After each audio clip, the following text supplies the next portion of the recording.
Hello friends, नमस्कार। मैं महेंद्र मूले। आज हम मध्य प्रदेश प्रारंभिक परीक्षा प्रीलिम्स के लिए एक यूट्यूब के माध्यम से ऑनलाइन प्लेटफॉर्म में कुछ विशेष टॉपिकों पे क्लास चालू कर रहे हैं। इसमें सबसे पहले हम मध्य प्रदेश की इकोनॉमी जो यूनिट 5 में 5B के अंतर्गत है, वहाँ से हम इसकी शुरुआत कर रहे हैं। मध्य प्रदेश की इकोनॉमी के अंतर्गत MPPSC प्रीलिम्स में जो अकॉर्डिंग टू सिलेबस चीज़ें दी गई हैं, इसमें सबसे पहले मध्य प्रदेश का इकोनॉमिक डेवलपमेंट। मध्य प्रदेश का इकोनॉमिक डेवलपमेंट अर्थात मध्य प्रदेश का आर्थिक विकास, हम इस पर चर्चा करेंगे। मध्य प्रदेश के आर्थिक विकास पर चर्चा करेंगे कि मध्य प्रदेश में आर्थिक विकास किस तरीके का है, मध्य प्रदेश में विकास के लिए कौन से 3 मापदंड हैं और मध्य प्रदेश के इकोनॉमिक डेवलपमेंट में वो तीनों ही मापदंडों का कितना महत्वपूर्ण रोल है।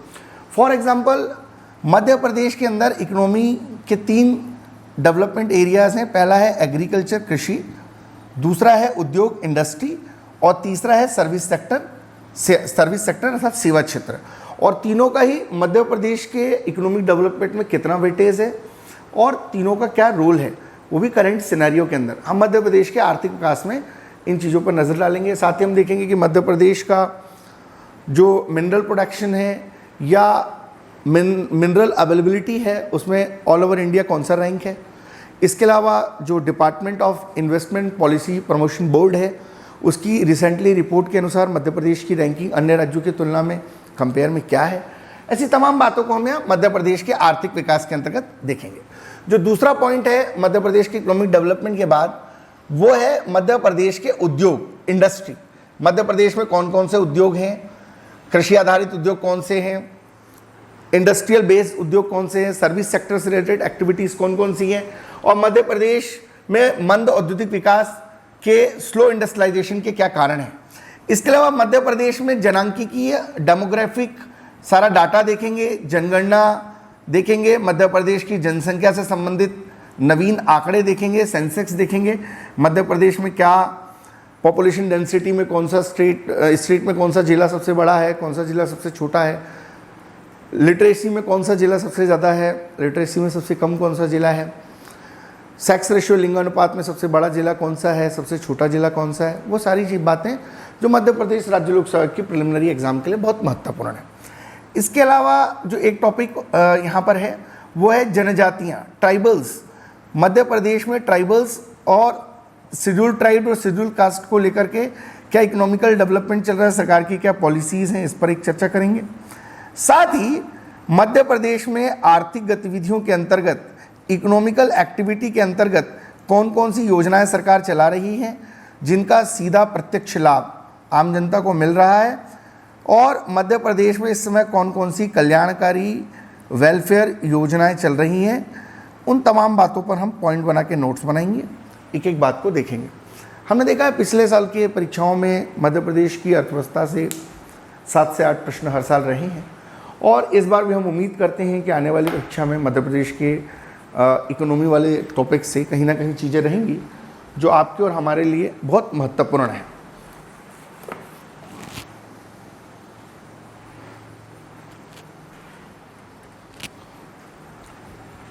हम शुरुआत करते हैं सबसे पहले मध्य प्रदेश की आर्थिक विकास से, और मध्य प्रदेश के आर्थिक विकास को लेकर हम यहाँ चर्चा करेंगे। तो सबसे पहले आपको बता दें कि किसी भी देश या प्रदेश का जो विकास है, डेवलपमेंट है, मध्य प्रदेश के इकोनॉमिक डेवलपमेंट में जो सबसे इम्पोर्टेंट चीज़ है वो ये है। इसके लिए पहले ये समझ लें कि विकास के कौन से 3 मापदंड होते हैं किसी भी देश के डेवलपमेंट के लिए। तो अगर हम बात करें भारत में विकास के 3 मापदंड कौन कौन से हैं, तो पहला सेक्टर है प्राइमरी सेक्टर एग्रीकल्चर, सेकंड है इंडस्ट्री और थर्ड है सर्विस सेक्टर। तो डेफिनेटली एग्रीकल्चर, इंडस्ट्री और सर्विस सेक्टर मध्य प्रदेश के इकोनॉमिक डेवलपमेंट से भी रिलेटेड है। हम तीनों ही एरियाज़ को एग्रेशिया, इंडस्ट्री और सर्विस सेक्टर के मॉडल के संदर्भ में मध्य प्रदेश के लिए समझेंगे। विकास की माध्यम से जो चीज़ें होती हैं इंक्लूसिव ग्रोथ में, समावेशित विकास के अंतर्गत इंक्लूसिव ग्रोथ में पहली चीज होती है शिक्षा, एजुकेशन, दूसरी चीज होती है स्वास्थ्य, हेल्थ, तीसरी चीज पेयजल, चौथी चीज भोजन, पांचवी चीज आवास, हाउसिंग, शिक्षा, स्वास्थ्य, पेयजल, भोजन, आवास, संचार, कम्युनिकेशन और संपन्नता, जिसमें सारी बैंकिंग एक्टिविटीज़ और जितने भी प्रकार की नॉन बैंकिंग एक्टिविटीज़, सारी चीज़ें, बीमा, बैंक, पेंशन, शेयर बाज़ार, ये सारी चीज़ें आती हैं। तो किसी भी देश के विकास के लिए, डेवलपमेंट के लिए कृषि, उद्योग और सर्विस सेक्टर महत्वपूर्ण है। उसी तरीके से मध्य प्रदेश की इकोनॉमिक डेवलपमेंट के लिए भी हम मध्य प्रदेश की इकोनॉमिक डेवलपमेंट के संदर्भ में मध्य प्रदेश में कृषि, मध्य प्रदेश में उद्योग और मध्य प्रदेश में सेवा क्षेत्र, तीनों की भूमिकाओं को समझेंगे। वर्तमान में क्या स्थिति है, क्या सिनेरियो है, और ये समावेशित विकास, इंक्लूसिव ग्रोथ, जो हमारा 11 5 ईयर प्लान 2007 से 2012 और 12 5 ईयर प्लान जो 2012 से 2017 का मुख्य लक्ष्य भी था। 11वीं पंचवर्षीय योजना का लक्ष्य था इंक्लूसिव ग्रोथ और 12वीं पंचवर्षीय योजना का लक्ष्य था फास्टर इंक्लूसिव ग्रोथ। तो पहली चीज, फास्टर इंक्लूसिव ग्रोथ में सोशल लेवल पर एजुकेशन है, हेल्थ है, ड्रिंकिंग वाटर है, फूड है, हाउसिंग है, कम्युनिकेशन है और संपन्नता है। अगर देश में पैसों की कमी होती है, हीन, अधन, अर्थ अर्थात पैसे की कमी होती है, तो हम हीनार्थ प्रबंधन करते हैं, फाइनेंशियल मैनेजमेंट करते हैं, डेफिसिट मैनेजमेंट करते हैं और राष्ट्रीय अंतर्राष्ट्रीय संस्थाओं से फाइनेंशियली मदद मांगते हैं। फॉर एग्जांपल, हमने वर्ल्ड बैंक से, इंटरनेशनल मॉनेटरी फंड से, एशियन डेवलपमेंट बैंक से, रिजर्व बैंक ऑफ इंडिया से इस प्रकार की हम बैलेंस बनाने के लिए, संतुलन बनाने के लिए, अर्थव्यवस्था को बेहतर तरीके से चलाने के लिए पैसों की प्राप्ति करते हैं। वर्ल्ड बैंक लगभग हमको 98 अरब डॉलर आज तक बनने की स्थापना से लेकर दे चुका है। करीब करीब पूरी दुनिया का 11% फंडिंग जो है वर्ल्ड बैंक ने हमको अब तक करी है, 1947 से लेकर अभी तक। IMF जो है लगभग हमको हर 7 साल, 10 साल में, 15 साल में ब्याज के आधार पर पैसा देता है और 1985 से लेकर 2020 तक हम IMF से समय समय पर ब्याज आधारित लोन प्राप्त करते रहे हैं, जिसका सालाना हम 2,21,198 करोड़ रुपए कर्ज भी चुकाते हैं। एशियन डेवलपमेंट बैंक से भी हम आवश्यकता पड़ने पर पैसा लेते हैं और रिजर्व बैंक ऑफ इंडिया से भी हम आवश्यकता पड़ने पर पैसा लेते हैं। तो इस प्रकार से विकास प्लस समावेशित विकास, इंक्लूसिव ग्रोथ प्लस संतुलन, ये तीनों से किसी भी देश की अर्थव्यवस्था का निर्माण होता है। अब हम यहाँ पे बात कर रहे हैं कि मध्य प्रदेश की अर्थव्यवस्था का निर्माण कैसे हुआ। उसको समझने के पहले एक बार फिर से थोड़ा इसको देख लें। किसी भी देश के विकास में 3 महत्वपूर्ण चीज़ें होती हैं। पहला agriculture, primary sector, second industry, उद्योग और तीसरा तटीय सेवा क्षेत्र।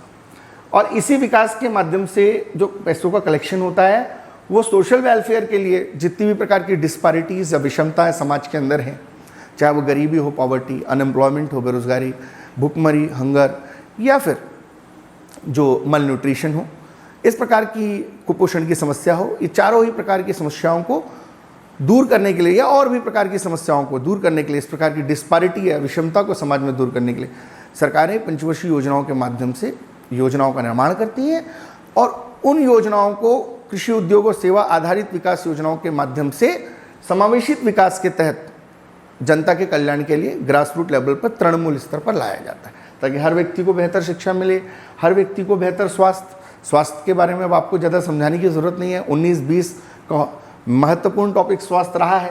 तो शिक्षा, स्वास्थ्य, पेयजल, भोजन, आवास, संचार, संपन्नता, इन सभी क्षेत्रों तक सरकार पहुंचने का प्रयास करती है। शायद यही कारण था कि 11वीं पंचवर्षीय योजना जो 2007 से 12 में चली वो समावेशित विकास पर आधारित थी और 12वीं पंचवर्षीय योजना जो 2012 से 17 तक चली वो तीव्रतर समावेशित विकास, फास्टर इंक्लूसिव ग्रोथ पर आधारित थी। अब मान लीजिए कभी पैसों की कमी हो जाए देश को चलाने के लिए, आपके ही घर में आपके घर का बजट बिगड़ जाए तो आप पैसों की व्यवस्था करते हैं कि नहीं। वैसे अगर देश को, प्रदेश को चलाने के लिए कभी पैसों की कमी पड़ जाए तो हम हीनार्थ प्रबंधन करते हैं। हीन मतलब कमी और अर्थ मतलब पैसों की, उसे डेफिसिट मैनेजमेंट या हीनार्थ प्रबंधन कहा जाता है। और इस प्रकार से संतुलन बनाने का प्रयास किया जाता है। वर्ल्ड बैंक के माध्यम से पैसे लिए जाते हैं, इंटरनेशनल मॉनेटरी फंड के माध्यम से पैसे लिए जाते हैं, एशियन डेवलपमेंट बैंक के माध्यम से पैसे लिए जाते हैं और रिजर्व बैंक ऑफ इंडिया के माध्यम से पैसे लिए जाते हैं। जब हम भारतीय अर्थव्यवस्था टॉपिक पढ़ेंगे तो वहाँ पर एक वित्तीय संस्थाएं करके मुद्दा आएगा।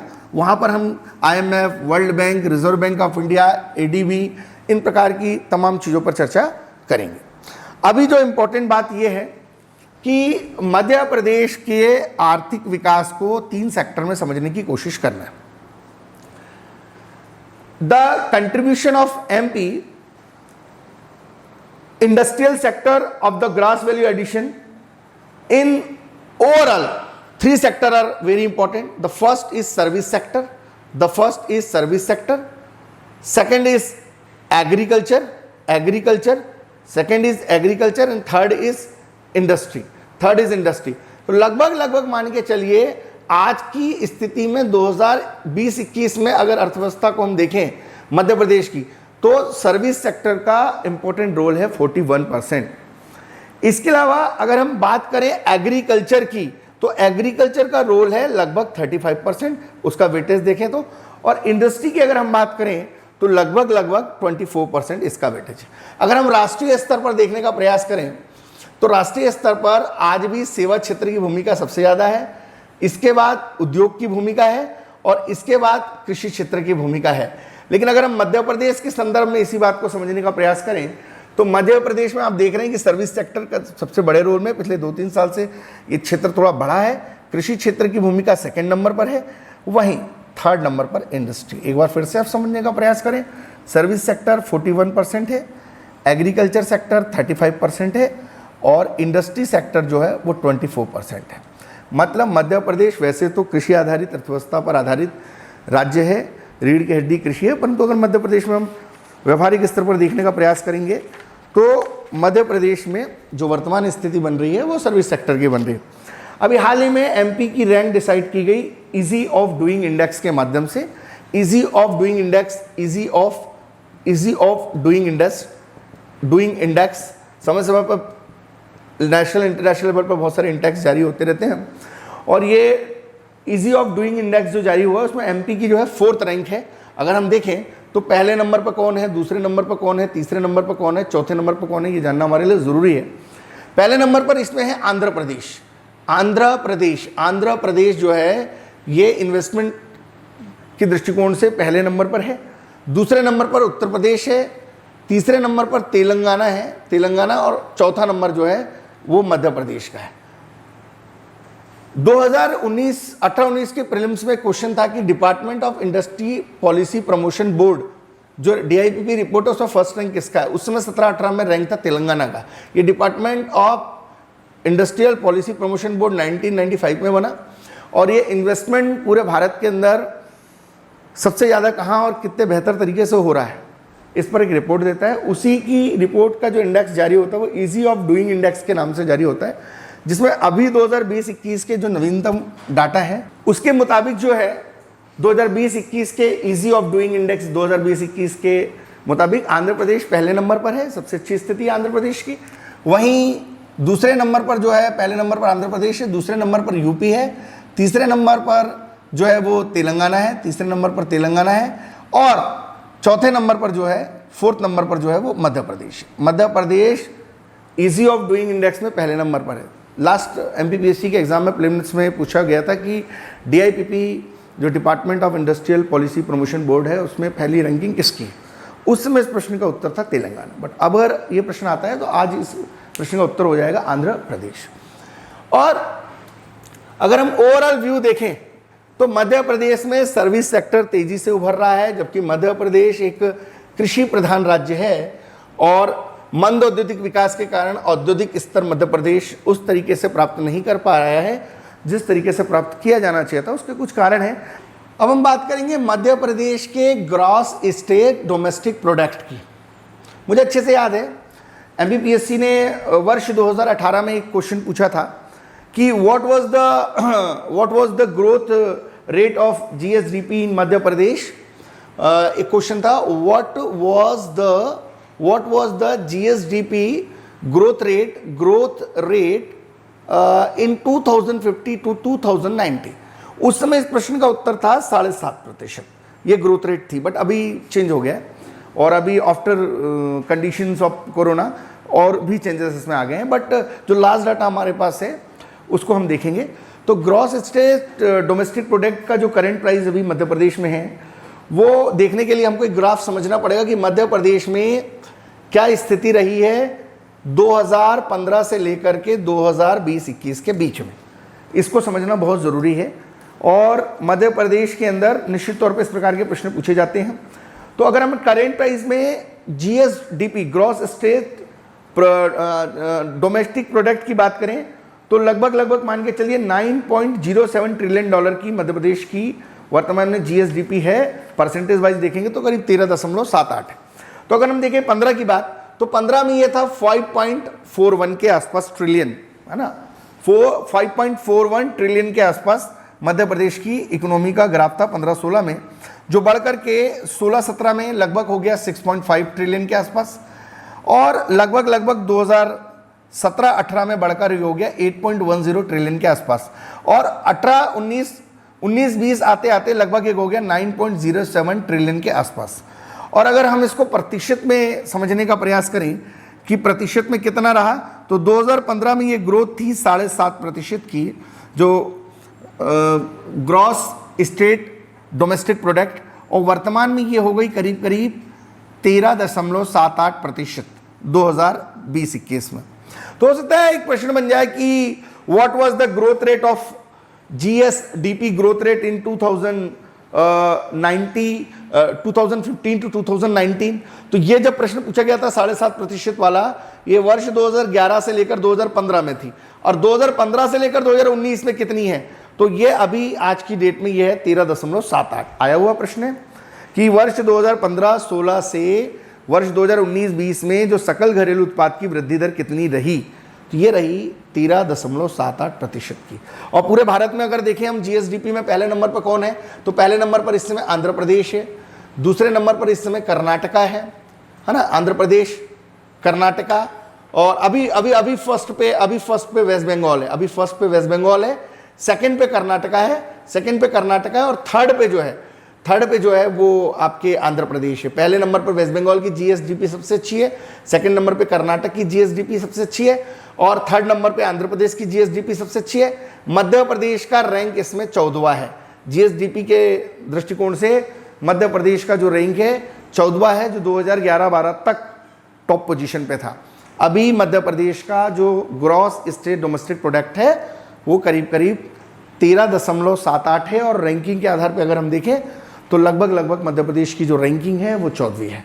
और पहले नंबर पे जीएसडीपी में वेस्ट बंगाल है, सेकंड नंबर पे कर्नाटका है, थर्ड नंबर पर आंध्र प्रदेश। क्योंकि प्रश्न आया हुआ है इसलिए आपकी जिम्मेदारी बनती है कि आप यहां से चीजों को पढ़ते हुए चलें।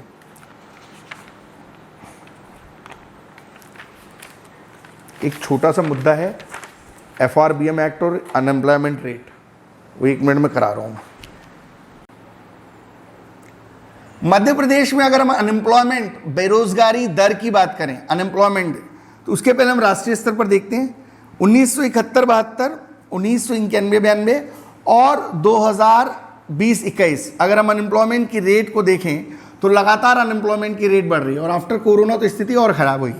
लगभग मान के चलिए अनएम्प्लॉयमेंट रेट यहाँ पर 6.9 थी, यहाँ पर 91-92 के अंदर 8.3 के आसपास थी, और अभी जो अनएम्प्लॉयमेंट रेट है वो अपने सबसे बुरे दौर से गुजर रही है 8.9 के आसपास।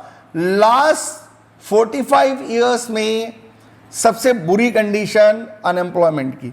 कारण भी है, नौकरी चाहने वालों की संख्या लाखों में है और नौकरी की संख्या बहुत कम है। तो निश्चित तौर पर नौकरियां जब कम होंगी, नौकरी चाहने वालों की संख्या ज़्यादा होगी, तो बेरोजगारी दर बढ़ेगी ही बढ़ेगी।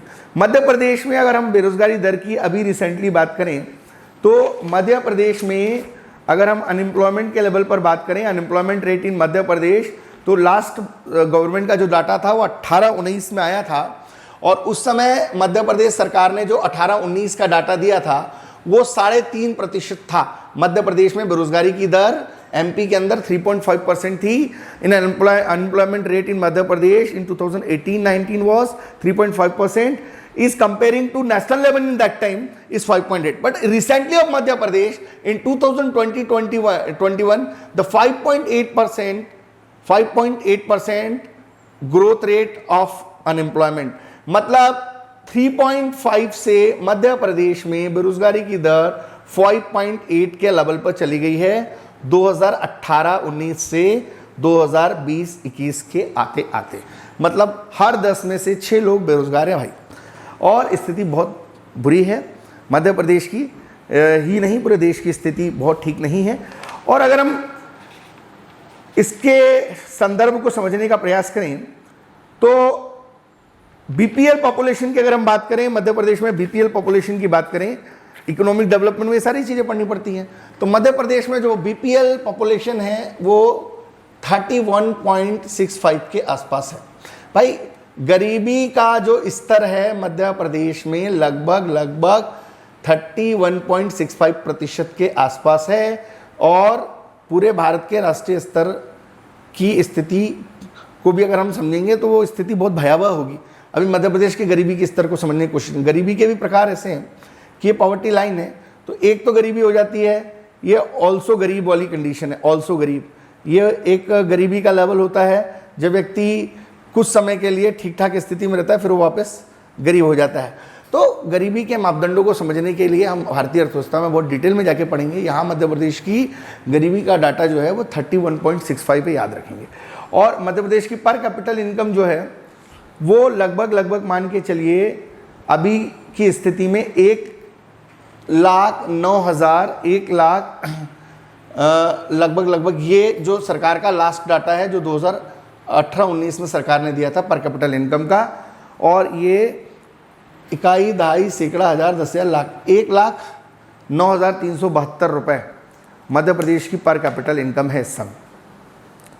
अब हम थोड़ी सी एक चर्चा करेंगे फिजिकल डेफिसिट और रेवेन्यू डेफिसिट पे। ठीक है, इसको मैं वो कर देता हूँ, एक छोटी सी हेडिंग बच गई, वो देख लेते हैं।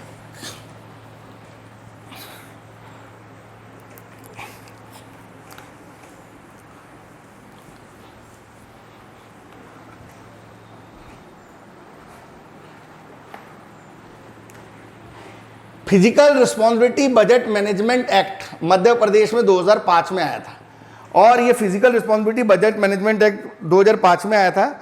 और ये एमपीपीएससी ने क्वेश्चन भी पूछा था कि in which year was the MP FRBM act was राजकोषीय उत्तरदायित्व बजट प्रावधान किस वर्ष में पारित किया गया। 4 ऑप्शन दिए थे एमपीपीएससी ने 2018 के प्री में, 2003, 2005, 2004, 2006। एफआरबीएम एक्ट आया था 2005 में। एक्चुअल में ये एक्ट लाया क्यों गया था, इसको समझने का प्रयास आपको करना है। देखिए साहब, एक होता है रेवेन्यू डेफिसिट और एक होता है फिजिकल डेफिसिट, है ना। किसी भी सरकार का एक होता है रेवेन्यू डेफिसिट, एक होता है रेवेन्यू डेफिसिट, और एक होता है साहब फिजिकल डेफिसिट। एक होता है रेवेन्यू डेफिसिट और एक होता है फिजिकल डेफिसिट। रेवेन्यू डेफिसिट अगर हम मध्य प्रदेश का देखें तो 2020-21 में रेवेन्यू मशीनरी के लिए खर्चा होता है तो मध्य प्रदेश का लगभग 17,514 रुपए था। 17,514 रुपए, जो टोटल जीएसडीपी का 1.8% था, है ना। सरकार ने बोला physical responsibility budget management act लाएंगे। इंडियन गवर्नमेंट ने 2003 में physical responsibility budget management act लाया और उन्होंने बोला हम रेवेन्यू डेफिसिट और फिजिकल डेफिसिट को कम करेंगे। रेवेन्यू डेफिसिट को 0.5, 0.5, 0.5, 0.5, 0.5 5 साल तक कम करेंगे। उसी तरीके से फिजिकल डेफिसिट को 0.3, 0.3, 0.3, 0.3, 0.3 5 साल तक खत्म करेंगे, कम करेंगे। ऐसे करके 2.5 हम यहां कम कर लेंगे, ऐसे करके 1.5 हम यहां कर लेंगे, दोनों बढ़ जाएगा, 4% जीडीपी में फायदा होगा। यह हमने ऑस्ट्रेलिया से जो वहां पर physical responsibility budget management act आया था, न्यूजीलैंड में जिस प्रकार का एक एक्ट लाया था, अमेरिकन गवर्नमेंट ने जो वहां पर एक बजट ऑनेस्टी एक्ट लाया था कि कैसे अपने गैर योजनागत खर्चों को कम किया जाए, तो उसके लिए physical responsibility budget management act सरकार राष्ट्रीय स्तर पर 2003 में लेकर आई थी। उस समय गीता कृष्णन कमेटी भी बनी थी। और physical responsibility budget management act जो भारत सरकार 2003 में लेकर आई थी, मध्य प्रदेश सरकार उसको अपने यहाँ 2005 में लेकर आई थी। और इसका लक्ष्य यही था कि हम अपने रेवेन्यू डेफिसिट, राजकोषीय घाटे और रेवेन्यू राजस्व घाटे और फिजिकल डेफिसिट राजकोषीय घाटों को कैसे कम करें। 2020-21 के अंदर मध्य प्रदेश सरकार ने 17,514 रुपए, लगभग टोटल जीएसडीपी का 1.8% जो है वो टारगेटेड किया रेवेन्यू डेफिसिट में। और इसी तरीके से 47,360 करोड़ रुपए का लगभग फिजिकल डेफिसिट मध्य प्रदेश सरकार ने अपना खर्चा कम करने का प्रयास किया, जो कि टोटल जीएसडीपी का 4.9% है। और आपको मैं बता दूं, ये सरकार के टारगेट थे, अचीव पूरी तरीके से सरकार नहीं कर पाई है या कर पाई है, इसको लेकर समीक्षा होनी चाहिए, इसको लेकर चिंतन होना चाहिए। और मध्य प्रदेश के अंदर एफआरबीएम एक्ट जो है 2005 में पारित हो गया था, और this act brought the parliament in 2000 in national level, and the Lok Sabha is physical responsibility budget management act in pass by May 2003, and the Rajya Sabha is doing in 2004 July, implementing here, and in national level in 2003-4, and state level in FRBM Act is continue of 2005. That the asking the MPPSC 2018 question in preliminary, that ki in which year was the MP FRBM Act was passed, year बताना था। मध्य प्रदेश का राजकोषीय उत्तरदायित्व budget अधिनियम कब आया, तो मध्य प्रदेश में राजकोषीय उत्तरदायित्व बजट अधिनियम अर्थात एमपी एफआरबीएम एक्ट 2005 में आया, जिसका एक ही उद्देश्य था कि किस तरीके से हम वित्तीय अनुशासन बनाए रखें, और वो वित्तीय अनुशासन रेवेन्यू डेफिसिट राजस्व घाटे में और फिजिकल डेफिसिट राजकोषीय घाटे में होना चाहिए। और इसी फाइनेंशियली डिसिप्लिन के लिए ये चीज आई, at the aimed of the regulating revenue deficit and deficit of physical deficit regulation, that is management of consistent with the physical sustainability and physical discipline in our state, ताकि financially level पर हमारा राज्य जो है अच्छी condition में आ पाए, और